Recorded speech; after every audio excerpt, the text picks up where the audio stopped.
Is Bryan Johnson cake? Asks YouTuber Joseph Everett, also known as What I Learned. There's this whole thing about fitness and longevity influencers that it's really easy to pick your side. And once something questionable comes out about any of them, people try to instantly dismiss all of their work. Today we're gonna talk about Bryan Johnson, about Joseph Everett, about Joe Rogan, and about Andrew Huberman. So is Bryan Johnson cake? Well, it definitely went viral and gave Joseph Everett a lot of views. He accuses Bryan of data manipulation, removing some data and studies from his website, and basically not being as truthful as he seems to be and as transparent as he seems to be. And the vegan diet also got bashed a little bit. On the other hand, Bryan accuses Joseph of being a part of the meat industry, which he responded to as defamatory.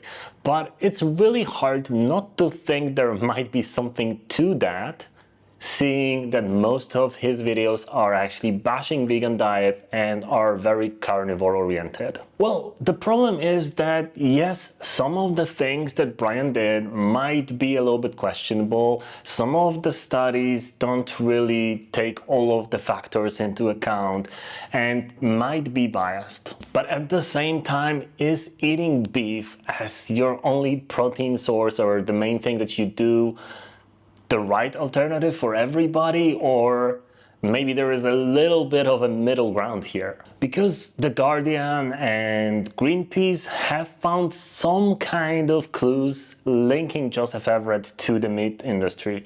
So who's right here? Before we get to the main point of who's right and who's wrong and how to take all of this in and what's my take on it, let's talk about Joe Rogan and Andrew Huberman first. With Joe Rogan, it's simple. He's been very anti-vax and anti-big pharma, and at the same time, he has been a part of a supplement company which had a product called Alpha Brain that he frequently plugged on the podcast without always disclosing that he's a part of it.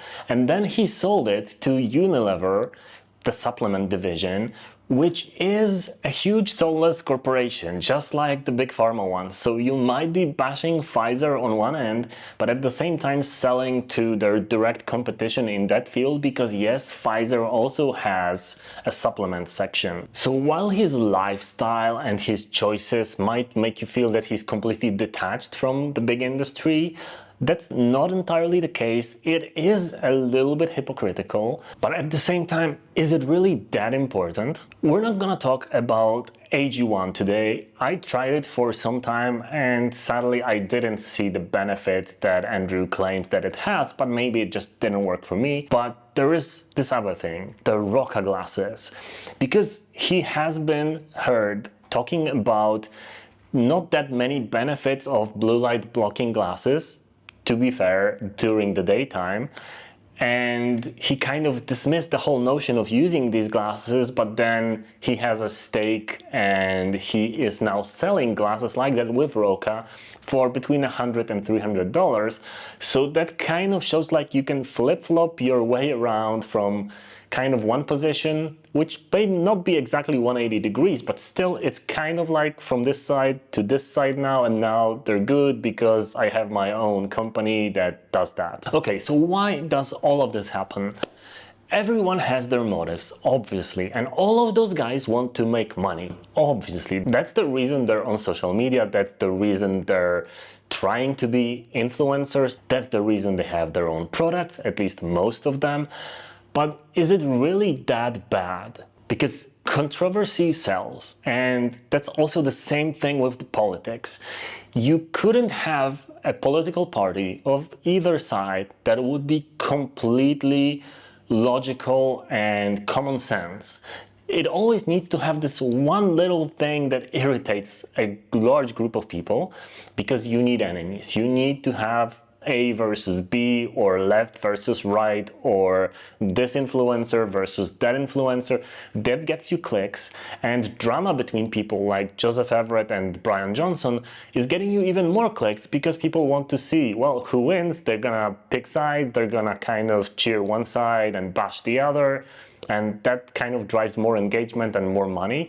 And Obviously, commentary videos like this one are also jumping a little bit on this trend, but I'll try to give you a more logical and common sense approach to this whole thing without taking sides. Because you know what? I think that scrutiny, that people analyze Bryan Johnson's blueprint protocols and look at the scientific data and the tests, and that they look at Andrew Huberman's claims about the glasses and then they dig deeper into Joe Rogan. This is all good because this shows that you can't really take it too far or you'll be exposed. So in this case, yes, they all have had their little mishaps of some kind, but it's not really groundbreaking, evil, nasty stuff.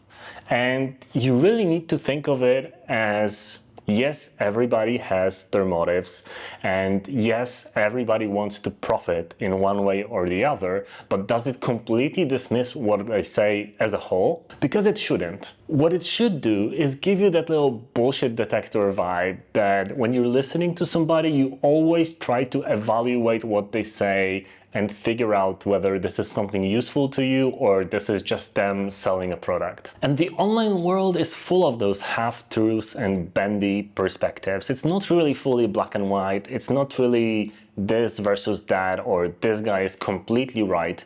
Because if something like really evil comes out on somebody, then yeah, in that case, sure. But in all of these cases, it's not really that. It's like little kind of straying from the path a little bit, but then you take the whole body of work, and I believe it's really worthwhile. Joe Rogan is an amazing guy who is taking out of people stuff that they normally wouldn't even say, and having those incredibly detailed and long conversations that are beneficial, like a net positive for humanity, even if you don't always agree with his thinking, and you shouldn't. You should have your own approach to everything. Andrew Huberman is bringing a lot of cool data and cool studies, and even if it's slightly biased towards his sponsors, you should just be aware of that. And I'm not gonna pick between Bryan Johnson and Joseph Everett because I believe what Bryan is doing is actually beneficial because he's testing a lot of these things on himself, and some of them, like the rapamycin stuff, they backfire and they age him more, which means that he's kind of like the guinea pig for humanity. And that's quite a big thing. And also all the online hate that he's getting, yeah, I wouldn't really want to be that guy, but I appreciate that he exists and does that. And if he wants to make money from it, fine. I'm not gonna be falling for every marketing ploy anyway. But on the other hand, I really like some of Joseph's videos and some of the testing that he does.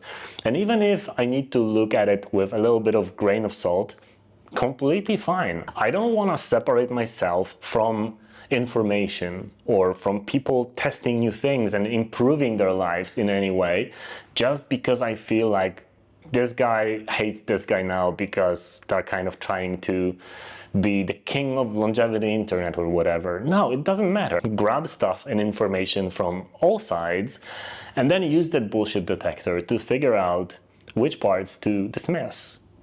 So don't fall for the drama. Get the information, and obviously that's gonna help you have a beautiful day. Cheers.